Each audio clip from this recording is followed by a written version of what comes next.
So I've got a few things starting to go to seed. So in particular this tatsoi now, which is no good for eating really. So I'm going to take all that out and get some radishes in there.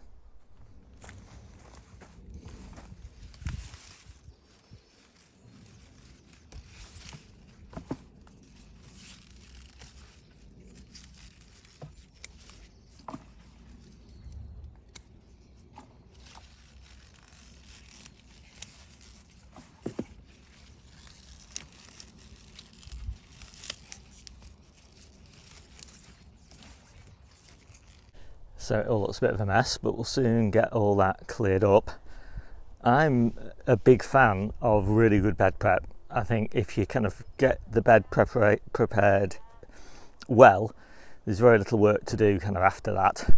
This bed is going to be courgettes or melons, so it's not going to be needed until May, so I can get a crop of radish out of here.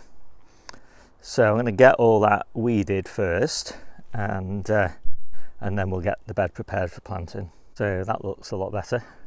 So I'm going to run my fingers through it now, looking for cutworms and any kind of weed roots and whatever. And then we'll give it a really good water. So it's pretty dry. That tatsoi has taken a lot of moisture out.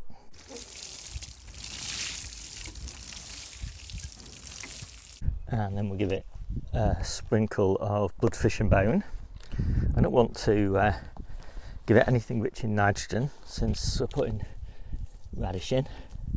So bloodfish and bone's a nice balanced feed.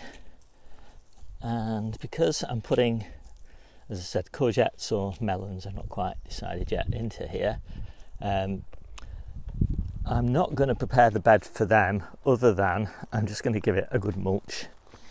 And for the mulch I'm going to use spent mushroom compost. So I love these trays because you can just pop things out with your finger, and that's exactly what I'm looking for. Nice little bunch of radish, nice little bit of root development on it, but not root bound or anything like that. So I just pop that in that hole that we dibbed.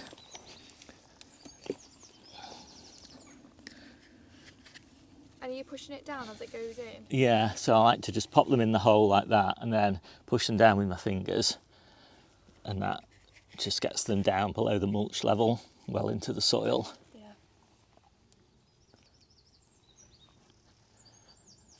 And they'll go nicely now.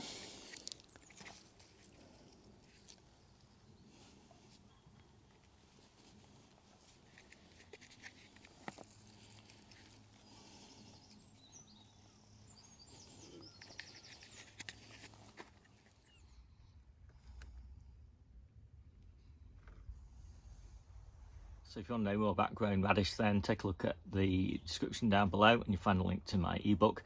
And you want to look in the individual growing guide section and there you'll find a guide to growing radish. And as I say, I really like doing it in modules rather than growing it in the ground.